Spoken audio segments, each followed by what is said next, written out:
Сиражбек өзү келбейт экен, минусу. Ассаламу алейкум, урматтуу көрөрмандар. Биз азыр Ош шаарынын Мада айылындагы объектибиз бүткөн, ошону сиздерге обзор кылып берейин деп келдим. Кана бир көрөбүз. Бул комнатабыздын өлчөмү 2/3. Кана болсо оң жактан баштасак. Киргенде оң жакка ушундай көрүнүштө ракинаны жайлаштырып бердик. Ушундай беймалал дарат алса болот. Андан кийин унитазды жайладык. Унитаз ушундай көрүнүштө. Анан биякта ушундай өзүн ушундай мусага алса болот. Анан бумага илгич, анан щоткасы бар. Андан кийин бул жакка ушундай көрүнүштөгү ваннаны жайлап бердик. 180 сантиметрлик ванна. Ушундай иштетсе болот. Мынелерден суу чыгат, бардыгы жакшы. Мына жерде полкалары бар. Анан мына жерде порчка кылынган, воздух кирип чыгып айланып турат.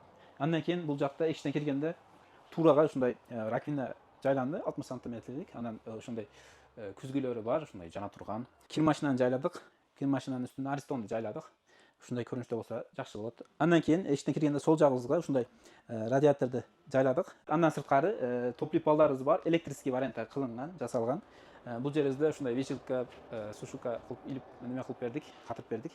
Кафель болгон полдорубуз, деволларыбыз болсо ушундай глянцевый панелден кылып бергенбиз. Потолоктор болсо натяжной потолок болгон, сонун болуп.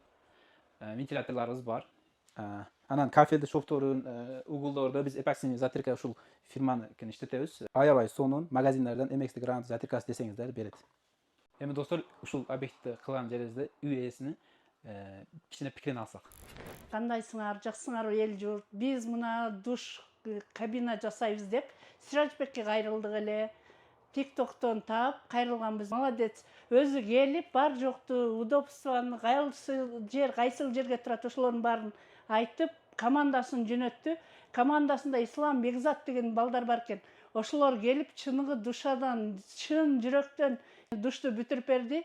Булардын командасына рахмат. Мурда биз ар жерде сууступ, мынтип кыйналып элек. Замандын талабы менен ушул балдардын колунан дарт көрбөсүн. Бардык удобствону бир комнатага түзүп берди. Иштеринде ийгилик болсун, жүздөрү жарык болсун, имандары ысык болсун. Тапкандарына береке берсин.